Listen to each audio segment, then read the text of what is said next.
I can't wait to come back to this region. I never even knew about it. It's again one of the most beautiful places I've ever been, and now because I've raced with two fairly local people, I now have what I feel is family here.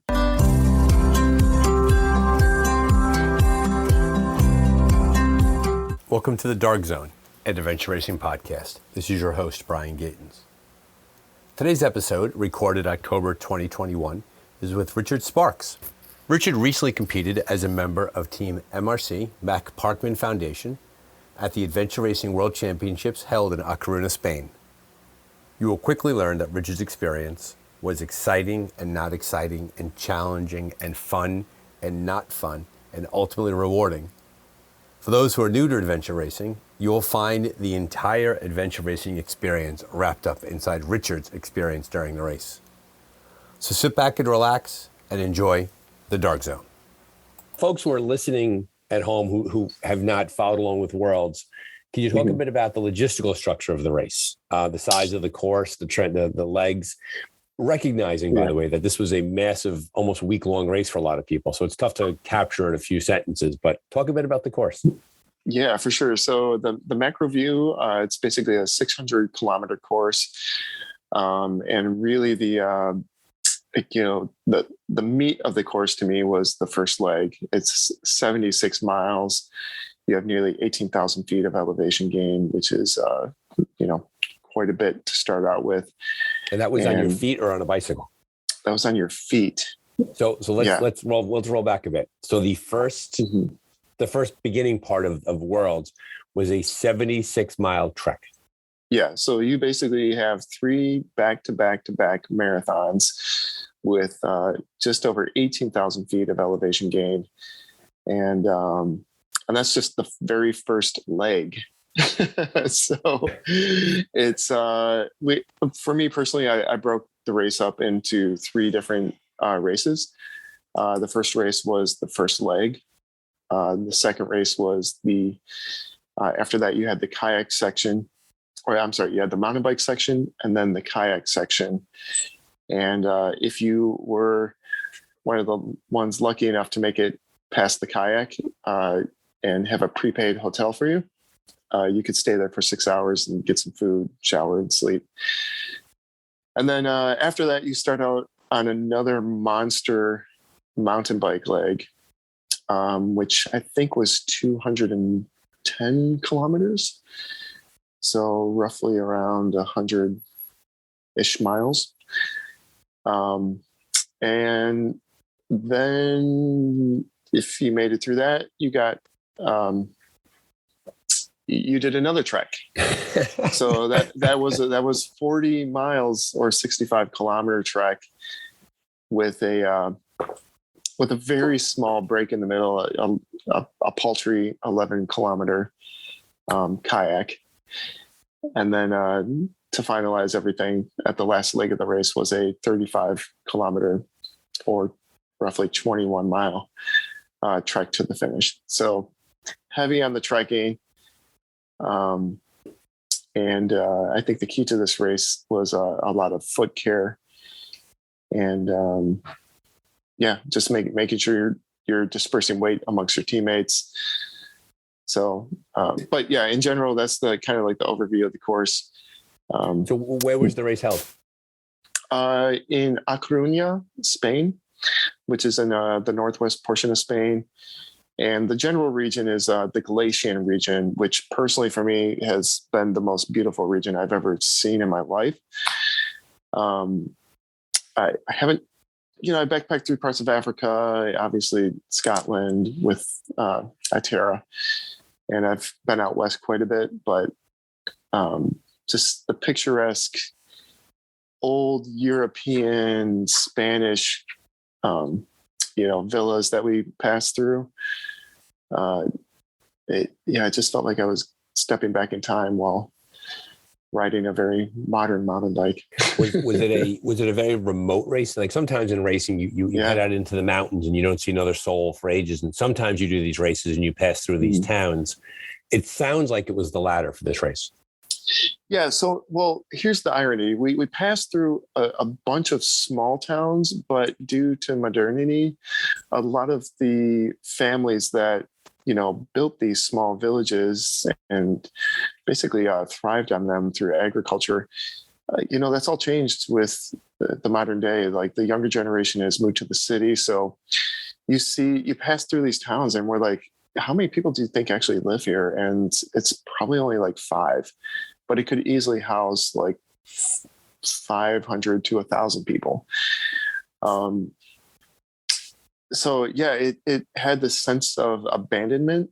But unlike asphalt, the stones that were placed into the ground are so almost seemingly impermeable that nature wasn't able to like reclaim those towns just yet.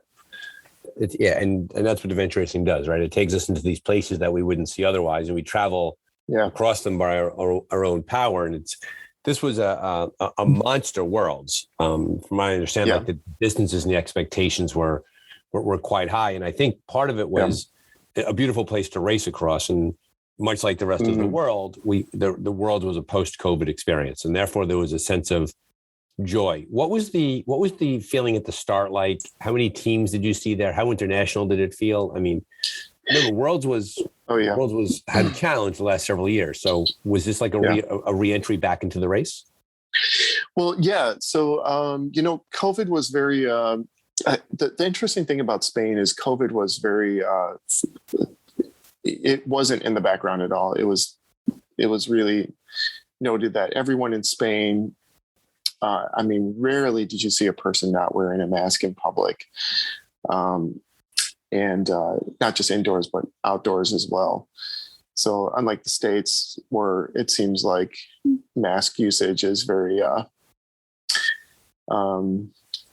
here or there, everyone seems to have their own like rules and regulations.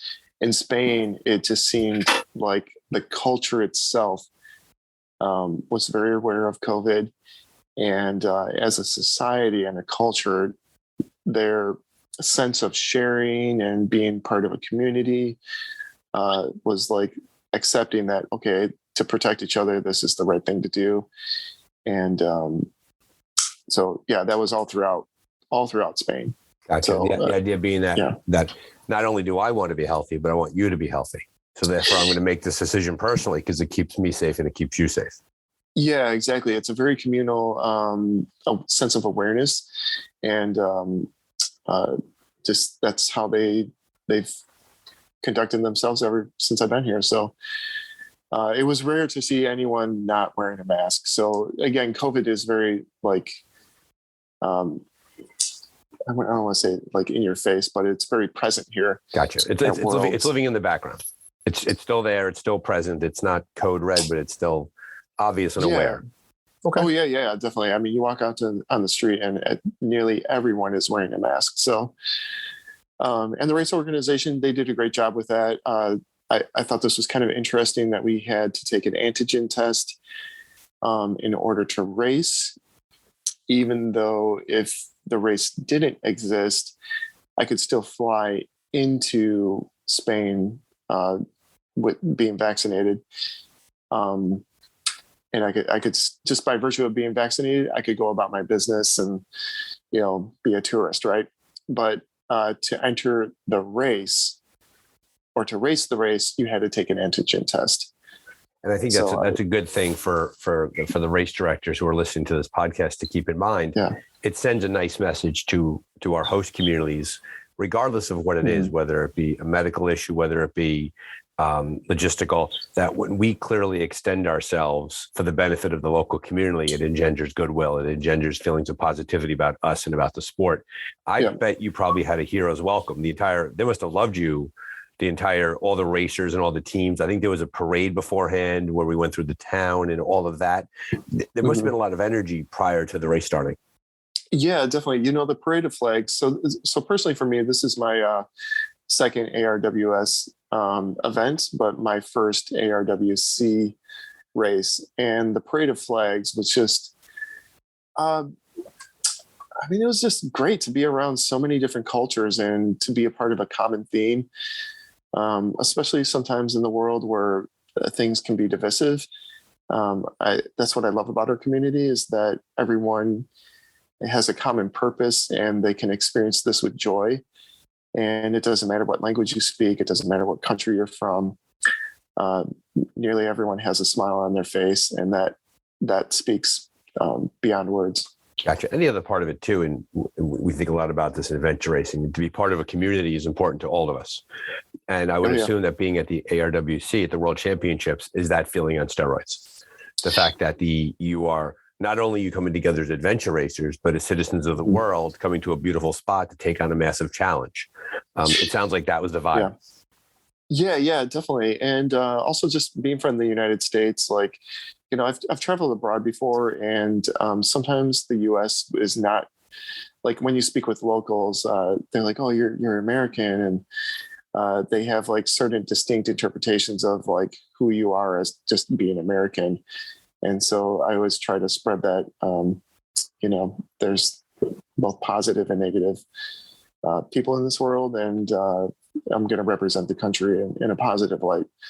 Yeah, I had the same feeling. We were down in Ecuador, and we were in pretty rural parts of the country. And when I was talking with my teammates in Ecuador, I was talking out loud about how I may be the only America that these Ecuadorians have the opportunity to meet, right? And not the only American, the only America.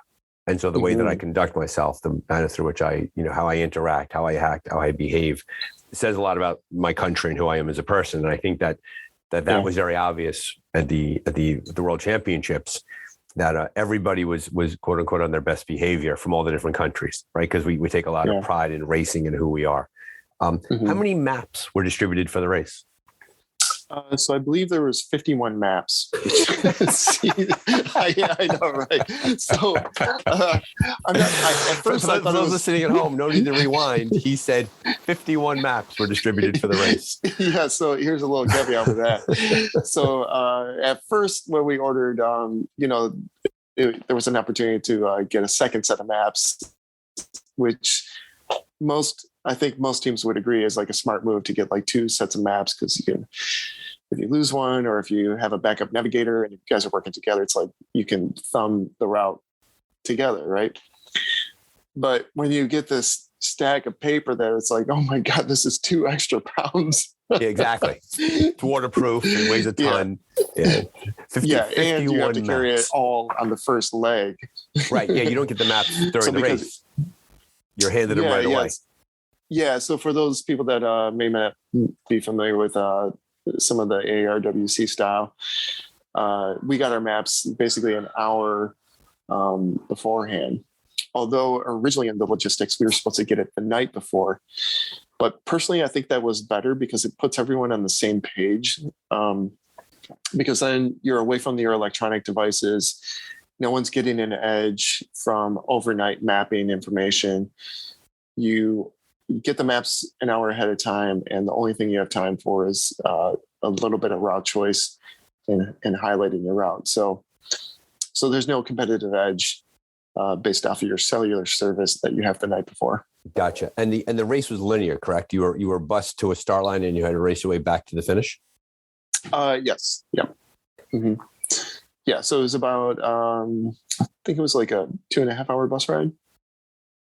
So, and what was the window of the race? How soon was the earliest winner going to come in, the earliest racer, and what was the end of the course? How many days later were they closing it? Yeah. So, it was basically a week long, from the course being open to closed. And I think they predicted that the fastest time would be just around 4 days. And obviously teams were coming in at a week, 7 days later, basically, to make sure they were like officially finished. So. Gotcha. Yeah, because as with any race, and on the top of your head, how many teams total raced? I think they said there were 94 teams total, but that could be like 1 or 2 teams off. So gotcha. So it's almost 100 teams met in Spain, 51 maps each, and then boom, Like you've done a really nice job explaining the breadth and the language of the course and how hard it was. And as with any race, and this is for those who are new to adventure racing, is that everybody starts at the exact same time, the exact same spot. Yeah. Nobody finishes at the exact same time. And it was, and clearly there's these 94 teams had a breadth of experience across the entire race course. And there were the elite teams at the front. There were the winners, folks who came in, who obviously ran the entire course. They made all the cutoffs, and, a cutoff is you have to get to a certain point by a certain time. Otherwise your course is changed. And there were teams that made the cutoffs and kept going. There were teams that finished in total, right? The 4 people who began the race were the 4 people who finished the race. Some folks were transported ahead in the race. There was this whole experience of venture racing that when the race begins, and this is what makes it exciting for you, the racer, and I'm sure for the race director, it gives them chest pains. The idea that you now have to figure out logistics, right? all of these logistics along the way. So what was your team name and who did you race with? So our team name was MRC, the Mountain Race Company, which is owned by Shane Hagerman. He was the captain of our team. And we also raced for the Mac Parkman Foundation. And Mac Parkman is a young man who suffered from subconcussive, injuries to the head over multiple times of playing football. And unfortunately, that led to him committing suicide. So one of our goals was to create awareness for these subconcussive injuries that can, develop over time. And that can lead to depression, anxiety, and just all sorts of mental health issues. So we wanted to bring awareness that if you start seeing signs of that, sports can actually be the culprit for it. So if you adjust your training programs or even vocalize to your coach, like, hey, I'm having these feelings. It's not just that you're going through like a bad time at the moment. It could be something that is physically manifesting in mental health issues. So credit to you, and adventure racing offers a spotlight. And so credit to you and to your team for making it a point to use your platform, your megaphone, if you will, to bring attention to that. And so thank you for doing that. And thank you for, obviously that foundation, I'm sure, values your advocacy. And I'm sure that the adventure race community, because we do want to represent ourselves to the world as responsible citizens. And so credit to you on that. Yeah. And just to kind of elaborate on that, for another moment, mental health is to me, probably more important than physical health. Because it guides us in so many aspects of our life. And I've been depressed before. I've had anxiety before. And fortunately, I've sought therapy, which has given me the tools to manage, those feelings of anxiousness and depression. And now I carry those tools with me on any adventure racing course, which I was able to leverage during this race multiple times. And I just encourage anyone that is experiencing those feelings of depression or anxiety or any mental health, that it's okay to speak up and reach out for help. So. Well, and to that point there, I think I appreciate your your race team's advocacy as well as your personal advocacy. The idea that anybody who walks around and says that they're fine all the time, don't worry about me, is lying they're themselves the real into the crazy world. People. Right. They're lying themselves into the world. The comedian Bill Burr has a very funny line when he talks about shove it down, pretend you have answers, right? Push it down inside and to your point about that, the fact that you're vocal about your personal journey that way is empowering to those of us who have our own journeys to travel. And I could certainly relate to the idea that there's been times in my life when there have been situations that I've had to deal with that if not for the help of outside help, whether professionals or people I know informally, to help me navigate, manage my own challenges too. And I think when we talk about this conversation about the race, that I think we both agree, and I don't want to put words in your mouth, that we hope that somebody takes away from this the idea that everybody goes through a hard time at some time, and that there's no shame in talking to the experts about it. I always use the idea like that if I had some sort of physical ailment, if I had a physical thing on my body that needed to be treated by a doctor, I would go see a doctor. Yeah. And we should extend that same belief to our internal lives, the way that we see ourselves, our social, our emotional lives. Absolutely. But, you know, I would even extend it to the actual training of adventure racing. Because just jumping back to the word tool, like I literally use my therapy as a tool for mental preparedness and also dealing with adversity on the course. So it's not just me hammering out a bike ride every week. It's also me thinking about how am I going to interact with my teammates in a positive way. So I actively incorporate the tools that I learned through therapy into my adventure race experience. And I would encourage other people to do so as well. Very nice. And it's so funny too, because not only do you incorporate the tools of your therapy, but sometimes we have to go for therapy after our adventure races. Yeah, exactly. Well, you get new tools. Yeah, exactly. You go, right? You spread them around, you learn something new. Yep. So here you are now. You have your teammates. And who were your other two teammates, by the way? You mentioned Shane, and who else did you have there? Yeah, I think many people know Shane Hagerman in the adventure racing community. He's pretty prominent. Katie Farrington, who resides in Colorado, and James Gallipoux, who resides in British Columbia. Very nice. In Canada. So so now all of a sudden, you're at the start line. You have your 51 2 pounds worth of maps, and off we go. Walk us a bit through your race experience. Walk us a bit about through you and I talked previously before the podcast about your race being broken into two halves. Definitely. So now all of a sudden, the race begins and off we go. Take it away. Yeah. So, oh man. Well, we admittedly we missed the start. And personally, I was okay with that because, you have bodily functions that, occur. Things happen. And it's better to basically go to the bathroom, in a suitable facility than to start a race. And then 5 minutes later, you're going to the bathroom on someone's cafe doorstep. So, and, keep in mind, it's a 7-day race, right?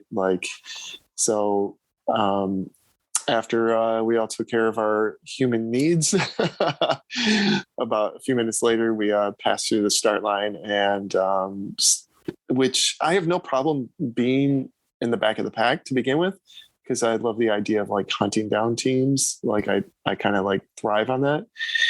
And so we're kind of pushing a heavy pace, and then it became clear pretty quickly that we needed to distribute weight amongst the team members, and that's fine. So we did that.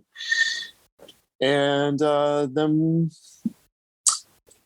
we just started pecking away teams. And I think we moved from basically dead last to kind of around the mid 70s fairly quickly. And I would say around hour 12, that's when it's getting into, the nighttime, because the race started at noon. And in the forecast, we knew the weather was going to change. And sure enough, that's when it started raining, started getting a little bit more windy. We had a little bit of navigational issues, and some of the route choice was not optimal. So we had some bushwhacking to do. But I would say, so if I could pause you there real quickly, it's interesting. You just ticked off pretty quickly so it sounds like a lot of challenges cascaded down upon your team and other teams right away. A noon start, and all of a sudden it's midnight, you're 12 hours in, you're going into up to a 7-day race. The weather's turned against you a little bit. You have a sleep strategy to worry about. You have a food strategy to worry about. You have a navigational strategy. And so also a caffeine strategy, a caffeine strategy, right? So now all of a sudden, and this is gets to the heart of adventure racing, is that one thing that our sport requires us to do is to manage all of those challenges simultaneously with our internal voice and with the needs of our rest of our teammates. And I wanted to pause you there real quickly, because if you race a lot, we tend to kind of brush past that. The fact that all of those things cascade. I use that word on purpose. Yeah. Down on top of us. Now, all of a sudden, you're 12 hours in, maps are a little upside down. You're working through everything. It feels like it was a little bit of an early crux point in the race for you guys. Yeah. This is the first time we all raced together. So, it was, there's a lot of like feeling each other out and like trying to balance out like, okay, who's strong in what area, and, where can we support each other in other areas. And fortunately, before the race, James did what I think every adventure racing team should do, is he sent out a questionnaire to each of us to basically highlight our goals, what our strengths are, what experiences were negative in other races, what experiences were positive, what happens to you when you start to feel sleep deprivation, how do you feel like you can improve. So we kind of had a sense of like each other in how we race beforehand. And I thought that was really key for us later on in how we kind of dealt with each other and some of the differences that we came across. So, very nice. But yeah, keep in mind, like 12 hours into the race, we've already been up for 6 hours. So really we're going onto the verge of beyond a natural sleep cycle. So we're 18 hours into this. And in terms of awakeness. So at midnight, when most people are, turning off Netflix and going to bed, we're pressing up through this thorny bushwhack, right. trying to get on top of a ridge. And looking multiple days of racing in the face, right? So there's the at moment management, there's the future management. Yeah. And I mean, my personal race strategy is always like racing against the course. Like if you stop a lot and if you're taking too much time, if you stop for 2 minutes 30 times, that's another hour that you just lost when you could be moving and sharing packs. And it's just, that's my personal race style. So, and that's a very common piece of advice that I've heard. Nathan Fave, who is the Michael Jordan, if you will, of adventure racing, talks a lot about how his team never stops. And he tells the famous story about someone's shoe broke, and like they took the shoe off, handed it to one person, and they kept walking while somebody else fixed it, put the shoe back on, and they never lost a second there. And the other thing too, like in transitions, because as you know, in adventure racing, we get to transition areas where we have access to our bins and to our food and things like that. And in transition, try to touch everything once, right? Try not to be all over the place. And so time is the way that you manage time is very, very important, because it just begins to bleed away from you, right? And every moment you stop and talk is less time you have to race. Yeah, exactly. And I mean, that's my personal race style. It's like, that's one reason why you have teammates, is to hand the pack over to them so you can access a zipper, so you can pull out your raincoat. And it's just like a carousel where it's like, okay, I'm done now. Let's get you going. Let's get some food out of your pack that you may not have easily been able to access. But whatever you do, just don't stop moving. So we had a little bit of challenge with that, where we were stopping a little bit too much, but once we addressed it, we all pretty much pressed forward. So I was personally pleased with that. So that was the opening trek. So that was the monster trek to begin the race. Yeah. Now keep in mind, we're only like 20-ish miles into this thing. And, then the weather really started turning, and we had a huge monster climb to a peak. And there were times where the wind was like, I weigh about 180-ish pounds, and like, I'm actually leaning into the wind for just a brief moment. I'm like, and it's like a thick rain too. So yeah, I heard the videos I saw, it was a wet, soaking cold, and it was cold too, I believe, right? It wasn't necessarily too warm. Yeah, it was very cold. There were a few times where Shane and I stopped to like review the route, and James just was holding Katie just to make sure that, she stayed warm. So we eventually outfitted her in a bivy burrito. So we cut the bivy open just to make sure that we could slip her into that, and all three of us worked to make sure that Wow, that's pretty intense. This is the first beginning part of the race, and already you're doing that kind of thermal management. You're doing that kind of equipment management navigationally. That's a rough start to the race. Oh yeah, man. I mean, it was the I think it was. I think everything after the race was very manageable, or after the first leg was very manageable. But really, the crux of the race was if you can make it through that first leg as a complete team, you had a chance of doing very well. Gotcha.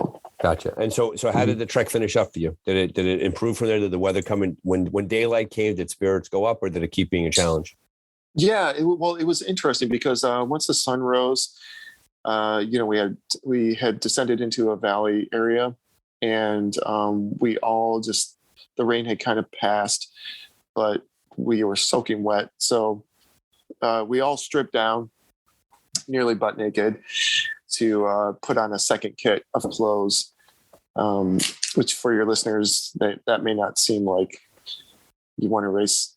It's like if you want to race in one set of clothes for 76 miles in a over the course of 24 hours where you're getting poured on, you might consider bringing a second kit to change into. Yes.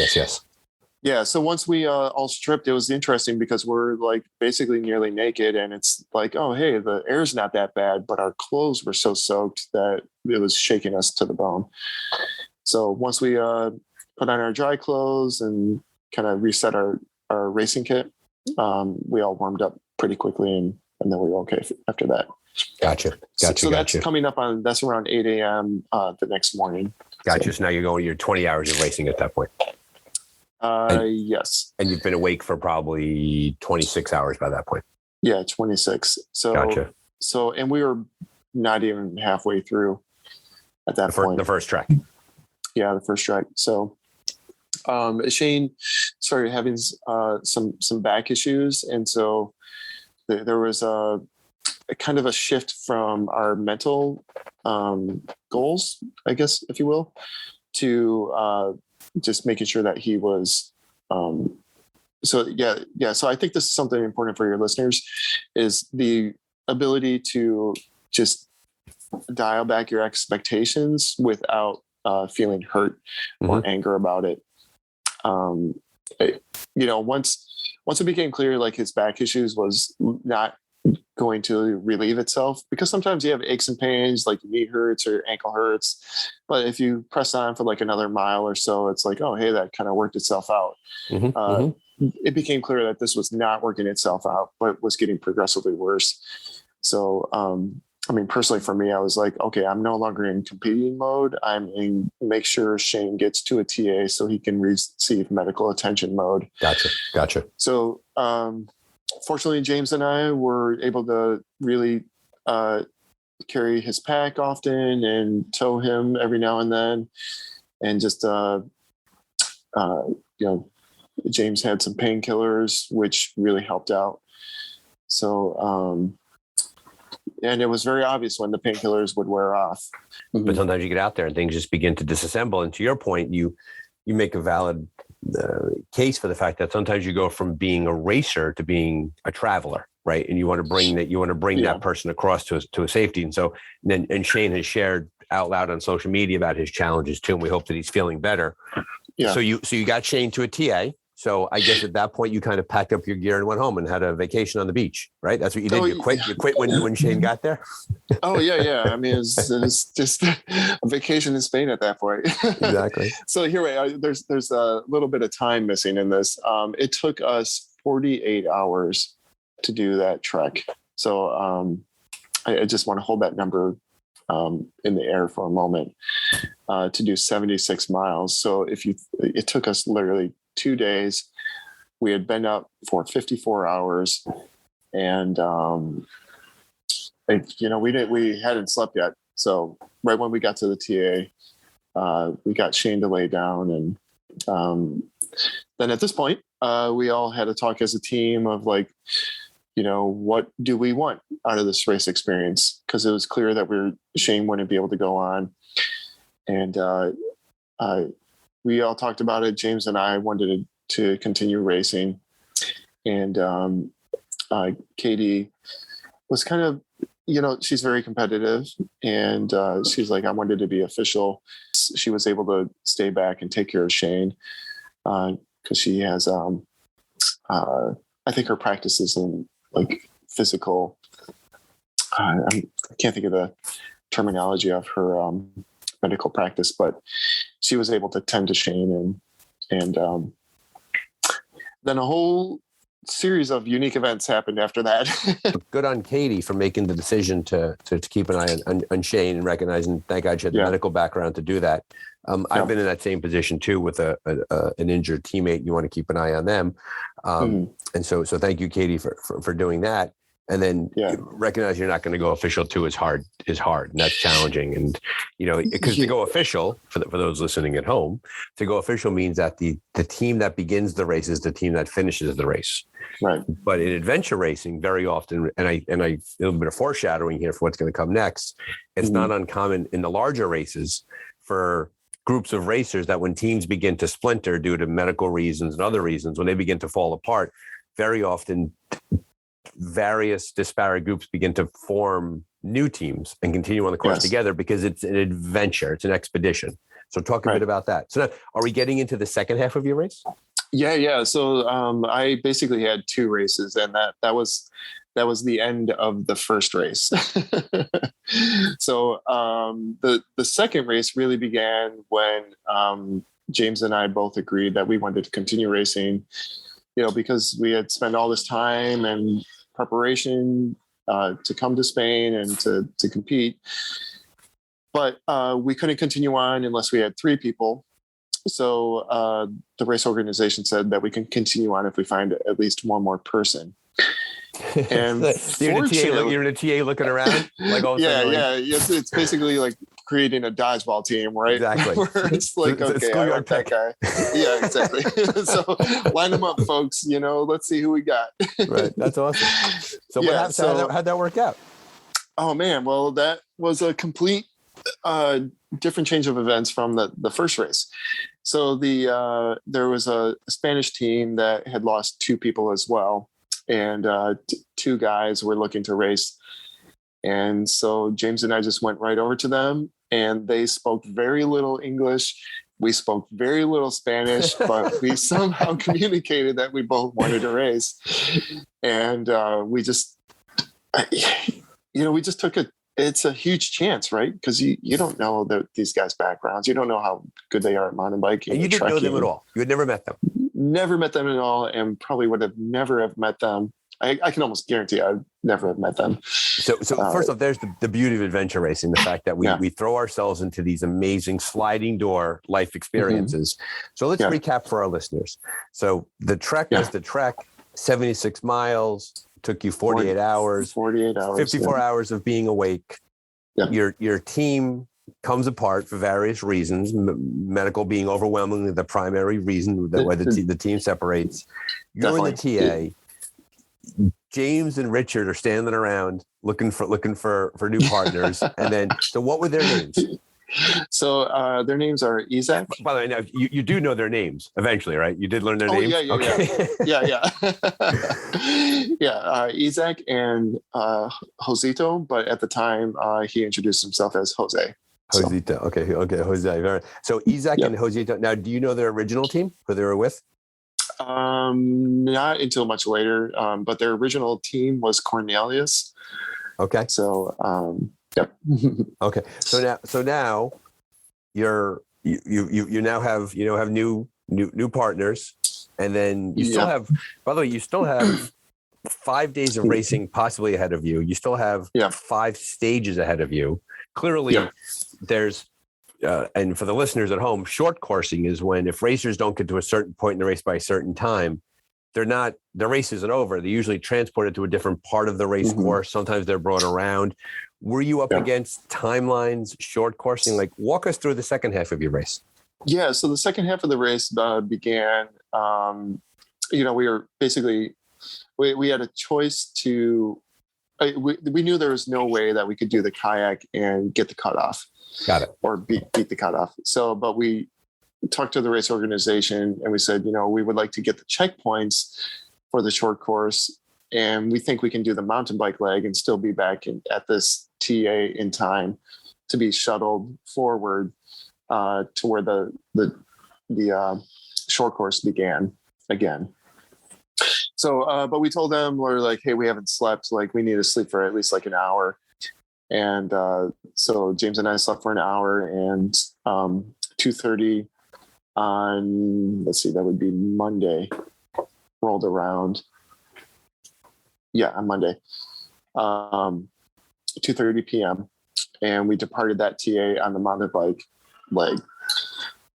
And the cool thing is, it became very clear very quickly that we were equally matched on the mountain bike. Good. So I was like, wow, like we might actually have some like really strong teammates here. And that it's a 50-mile mountain bike leg with about 6,000 feet of elevation gain. And I pride myself on my mountain biking, and they were able to keep up. So we kind of had a little bit of feeling out for who was going to navigate. And I corrected Isaac on a few mistakes, and then I just kind of took over the lead nav. But the thing is that we were moving very quickly, and we were having a good time doing it. So now it's a whole different world now. Well, first things first, what had the weather turned in your direction? It was still fairly cold because we were basically at the mountain peaks, but it was dry.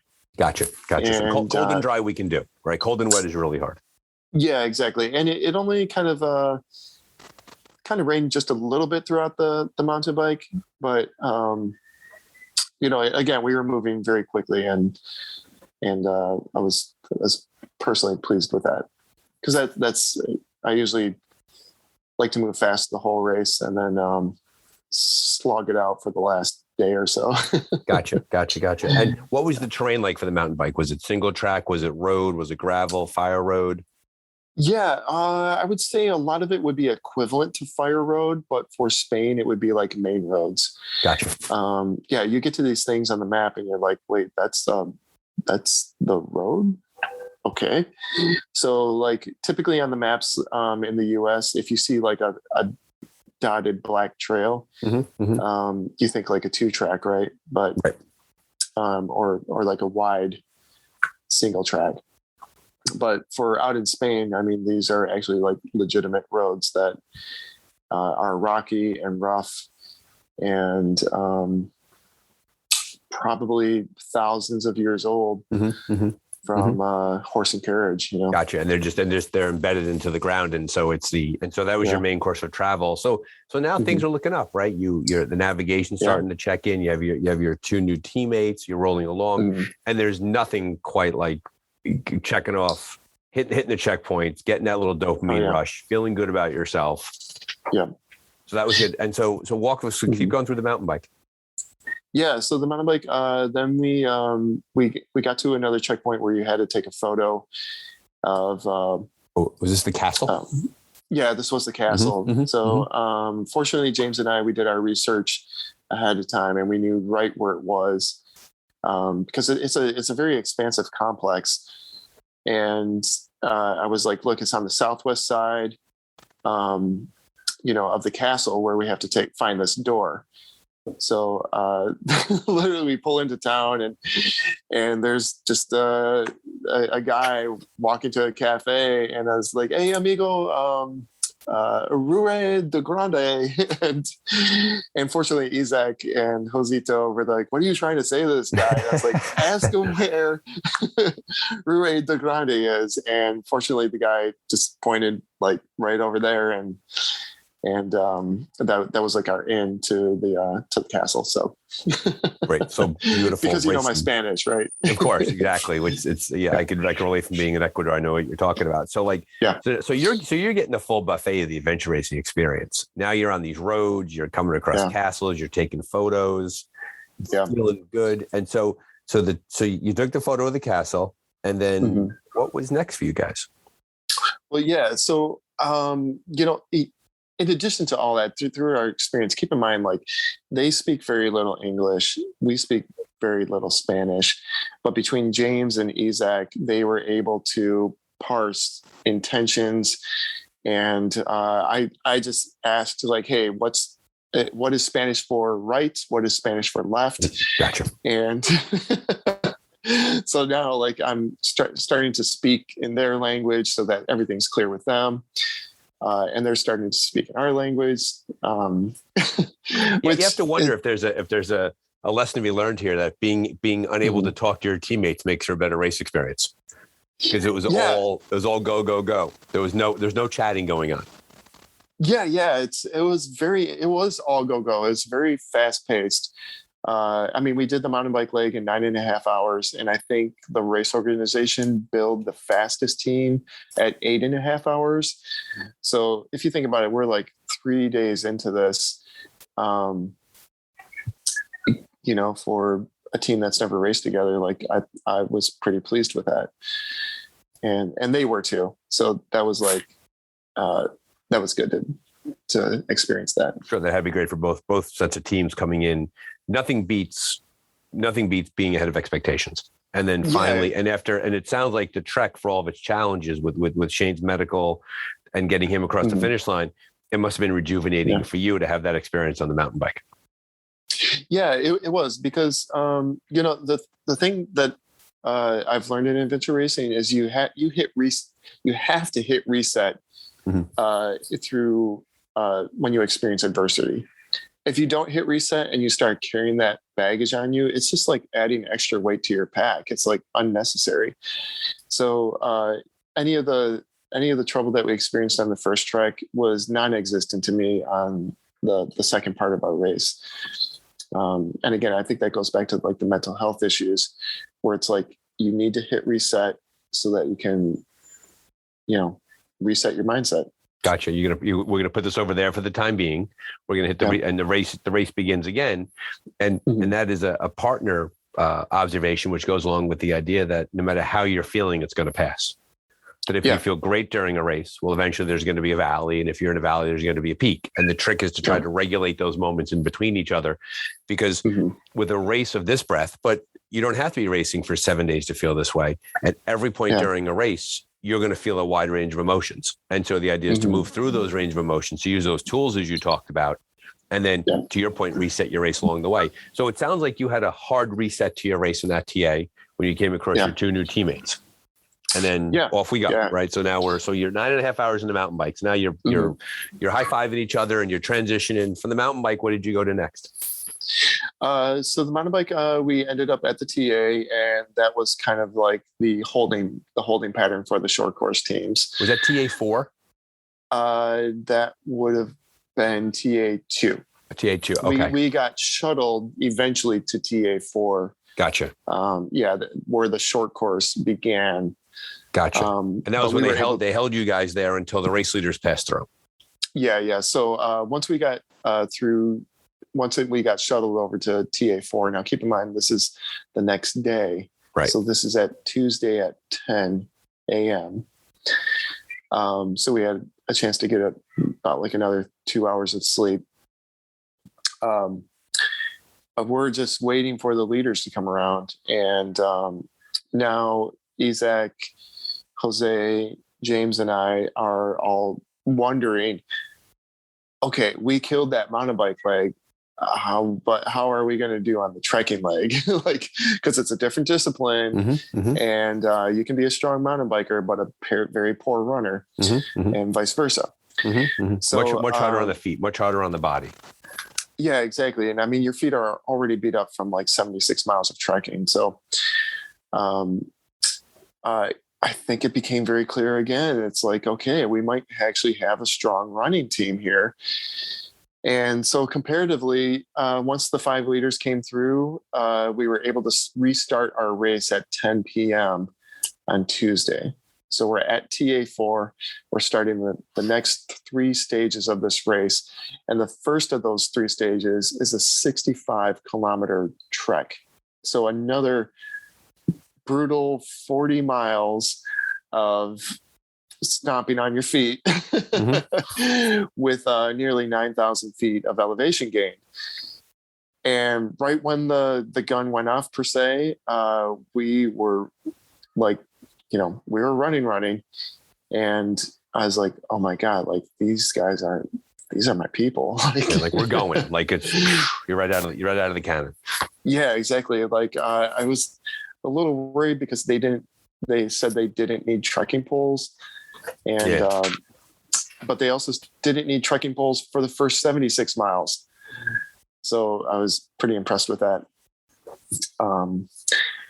And was the technical, was it mountainous? The 9,000 feet of gain is pretty burly.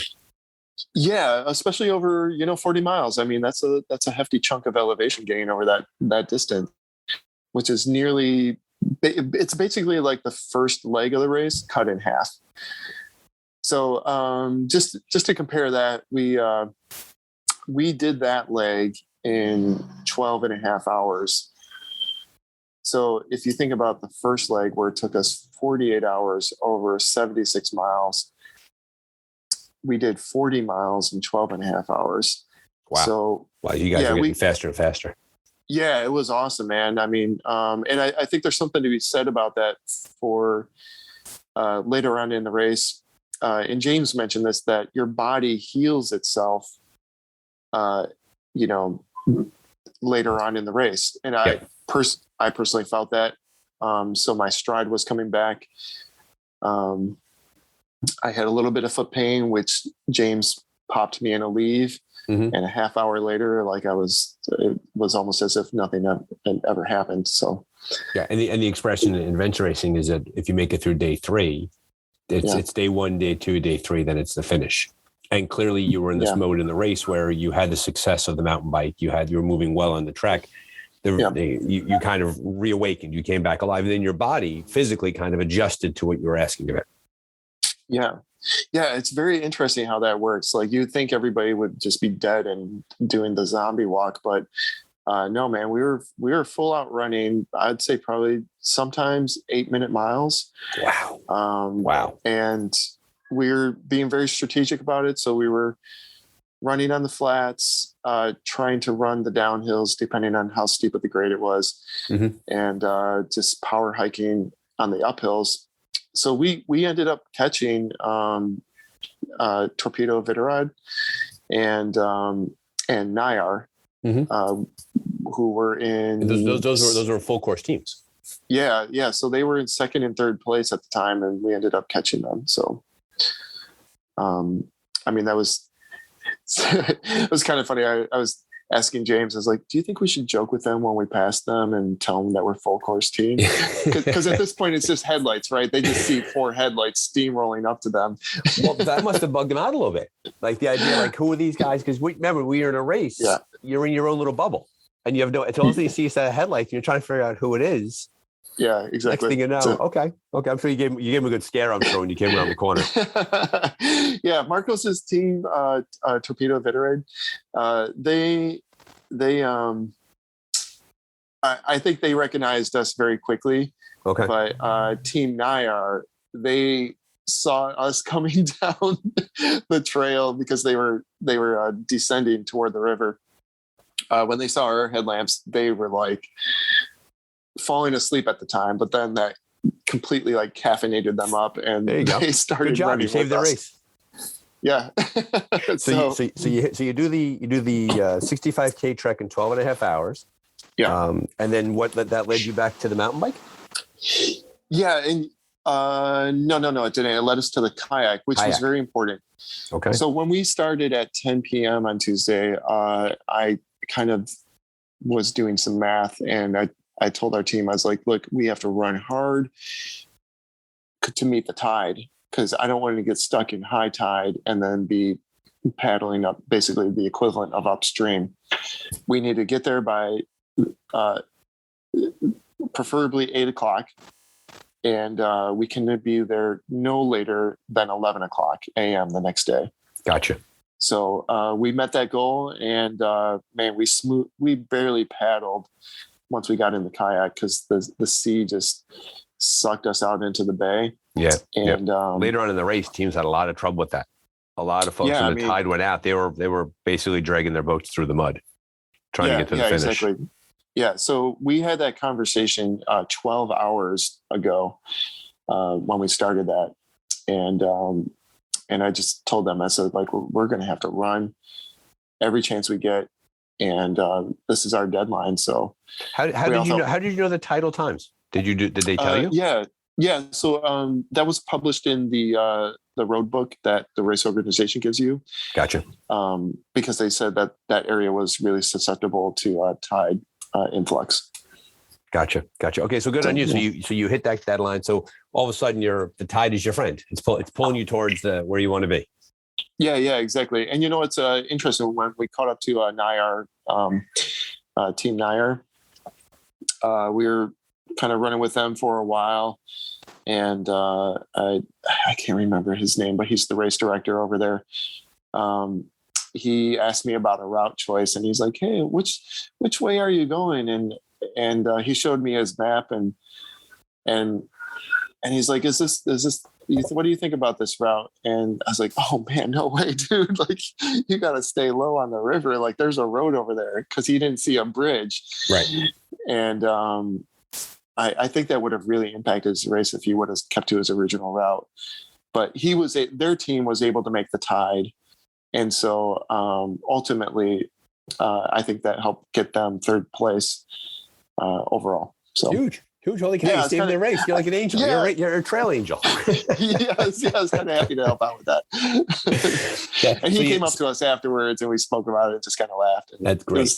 This is a cool experience. Well, that's what happens. That's racing, right? We work with other teams, and we do all sorts of things like that. And, those moments that you pass in the trail, next thing you know, you're helping somebody out. And so it clearly, it feels like the energy that you picked up at your second half of the race kept on rolling, right? So you had the strong trek, you had the kayak with the tide, you made that. Back onto the mountain bike after that? No, back onto another brutal trek. One trek there. This race should be charged with assault. Assault to the foot. So we basically trekked through the entirety of Spain. Right, you saw all of Spain, right? Exactly, by foot. Yep. And let's pause there real quickly, just to reflect on that statement you made there. One of the benefits of the sport that we do is that it brings us to places that we would never you would never have seen those places if not for adventure racing. Ever. I can't wait to come back to this region. I never even knew about it. It's, again, one of the most beautiful places I've ever been. And now because I've raced with two fairly local people, I now have what I feel is family here. We've already talked about visiting each other and possibly racing again together. So that's great. Yeah. I mean, because it's not just about we always want to be thoughtful about it, especially as international racers, that we take a moment. This is how I see it, right? And there's various ways of looking at it. We should take moments where possible to recognize the fact that we have the honor and the privilege of being in these countries that we've not have seen otherwise. And we should try to soak in that experience, which is a little counterintuitive because we are racing along the way, right? So you have to balance those two things. But the fact that you got a crash course in Spanish geography and terrain and people, it's an amazing feeling. And so the race directors, who clearly have it out for you guys, put you back on your feet after the kayak. Yes. Yeah. By the way, a very short kayak, only 11 kilometers. Okay. So you only had an hour and a half basically off your feet. Feet. Right. Yeah. And so now it's back onto a trek. How long was this trek? So that trek was about 21 miles. It's billed as 35K. And at first, when I was looking at the maps, I was like, oh, this shouldn't be too bad. But there was so much steep up and down and then in and out of the coast. I mean, it kind of started wearing on us. But we still pressed forward and, we were still having a good time. So that was, always a good thing when your team is still in good spirits. Well, at this point now you're beginning to smell the barn. right? You realize so you're close. right. You know, you're on the back half of the course. Clearly, you know, you're doing well. You have energy. How are you doing with your sleep, with your nutrition? Were you at the point in the race where all those things were pushed to the side because mentally and emotionally you were doing so well that you were just being pulled to the finish? Or were you finding yourself struggling with those areas?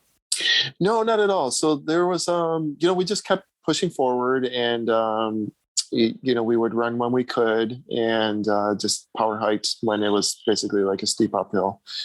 So, I mean, we were still pushing the pace. And then there came a moment where this beautiful vista just opened up. And I would say we're probably about, like 8 miles into this 21-mile trek. And I just turned to the group and I said, do you guys want to stop for a moment? And in Spanish, Josito said, well, someone had to say it. So we all just, which is the equivalent of like someone breaking the ice, right? So we all just stopped and had like, I'd say probably like a 10-minute little picnic. And just we're basking in this beautiful view of the northern Spain coast. Amazing. And then and the idea too is, and to your credit, to your team's credit, you're still moving at speed, recognizing that in the final standings, you're going to be in an odd spot because you're this amalgamation of two teams coming together and you're technically not official finishers. Yes. Yeah. Officials in air quotes for those sitting at home. So and so to your point, good on you for simultaneously racing the course, but also knowing when to pause and catch your breath and look at the views. Yeah, exactly. And, it's interesting because we all expressed to each other, we were very, the term that Isaac used was, he's like, I am hungry to race. And I was like, hell yeah, I am too, man. Like, let's do this. So, was this back in the transition when you were joining together as a team? Did he express that sentiment there? No, he expressed it kind of. I think after the mountain bike leg, because we were thrilled about it. And so I was like, yeah, I am too. Like, let's keep this momentum going when we start the short course the next day. And we did. So after such an interesting dynamic that is, before we jump into the course, that you. To many traditional competitors in various sports, when they realize that their ability to succeed on paper as it's laid out is taken away from them, the desire to race, the hunger to race kind of goes away, right? The hunger to compete. Yeah. If I'm not going to get this, I'm not going to do that. Yeah. And clearly what you and your teammates have grabbed onto, that the motivation to continue racing at that speed and that intensity was rather different from the way a lot of people would view that. Talk a bit more about that. Why did you keep racing? Why didn't you stop? Yeah, well, I mean, I think for James and I personally, it's a huge investment, right, of time and money to come out here. But also, I don't know. I mean, personally, for me, I have that like never, ever, ever give up attitude, and I always like to. I mean, I find joy in racing hard, and I wanted to experience that joy in Spain. So this was an opportunity to do that, and to also like just basically test myself, and then to do it amongst 3 other extremely capable athletes was just, I was like, man, like we could be a formidable team, like outside of this unofficial ranking.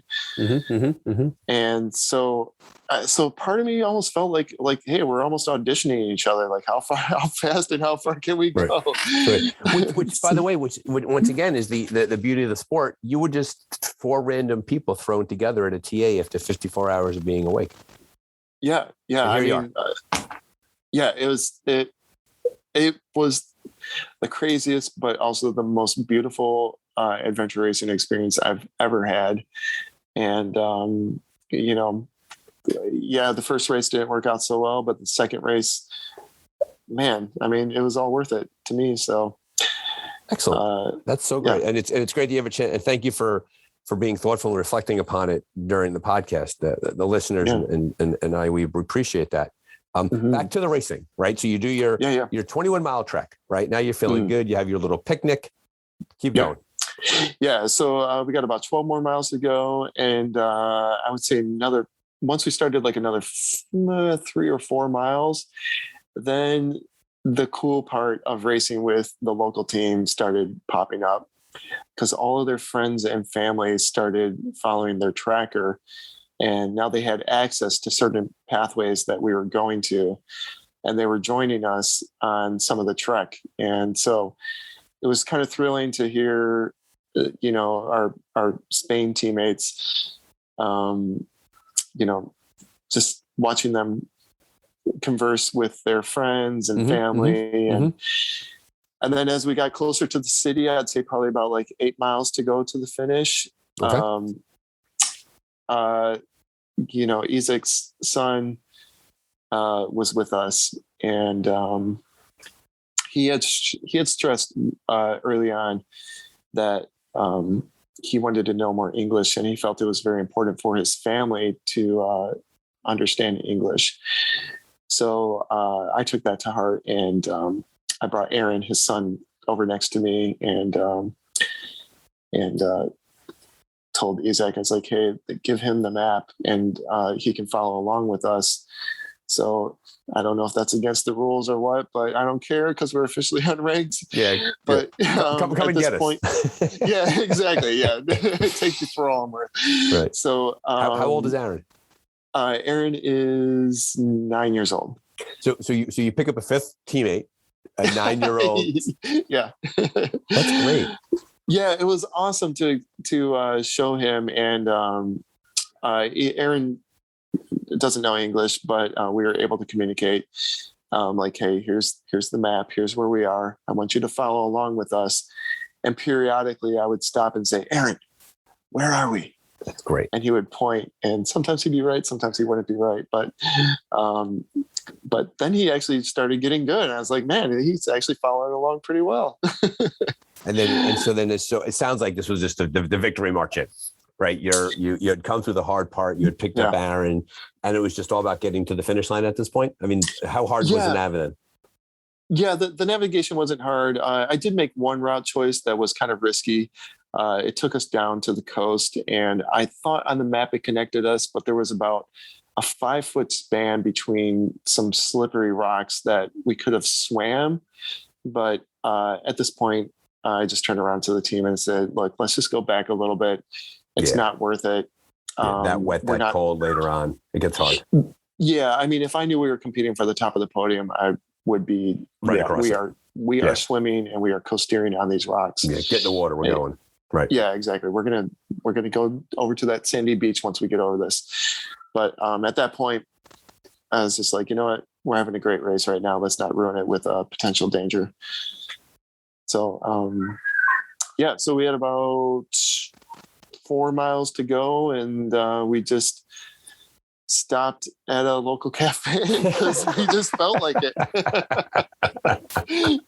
So at this point, it's safe to say that the eye of the tiger has gone out. Now it's about getting in and getting a bite to eat, and there's that shift in a race where you, if you're at the pointy end of the race and you're fighting for a podium spot or a final standing, we would never imagine to do that. But at this point, you were beginning to bask in, because you knew the experience was gonna end up positive for you, and so you were kind of taking as much out of the moment as possible. Yeah, exactly. So we had basically gone the distance of the first leg, except on bike and trekking and paddling.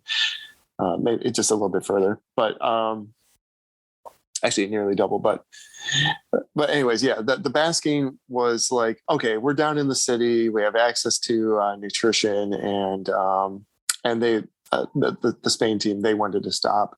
And I was like, let's just grab a sandwich here. And they wanted to have some coffee. So we were probably there for maybe about like 40 minutes or so. And then getting up again. And that's I would say even harder than stopping. Is getting going again. Right. Yeah. Cause your legs start getting stiff and your feet are swollen. And then your body begins to go to post-race mode all of a sudden. Your body doesn't realize that you're still racing. Yeah, exactly. So in your mind, the time's still sticking or Right. ticking. But so as we start approaching to the finish, I realized I'm like, man, like we did this whole second part of the race in 25 and a half hours. Wow. Like that. Yeah. That if you look at the times of the previous or the other racers, like that is the top. We were the fastest short course team. And their family met us at the finish line. It was really emotional. Their kids. I don't know. At that point, I'm like an exposed nerve. At that point, like when I'm done, Yeah. I'm like a weepy mess. Like I'm ready to fall apart with those races like that. Yeah. Oh yeah, definitely. I love that joy of tearing up at the end when you've had a great experience. And their family is crossing the line with us. We have this great picture that just symbolizes the joy of the journey that we had. Isaac's carrying his children. Same thing with Josito. I have my arm in the air and James is smiling, and it was the perfect experience. So if you think about it for a second, you step back. While this was a personally gratifying experience for you and James, the fact that if you run the tape back, the fact that you agreed to continue racing after after the calamitous beginning to the race and being so challenged, while it's personally gratifying for you in the long run, think about the gift that you and James gave to Isaac and Josito's family. Yeah, without you, Aaron would not have had that moment, and that's a ripple in the pond that's going to reverberate. I mean, Aaron someday will be a father himself, God willing, and he'll be an adult, and he will talk about the experience when he was a child of what he saw his father do, and that was only possible because of what you and James did. Yeah, exactly. And personally for me, vice versa. I personally don't have children, but to impact them and to even have Aaron be receptive to saying the words, "Hi, nice to meet you," in English at the finish line was just, that was just really special. Wonderfully touching moment. And now they have a new Uncle Richard and Uncle James in America.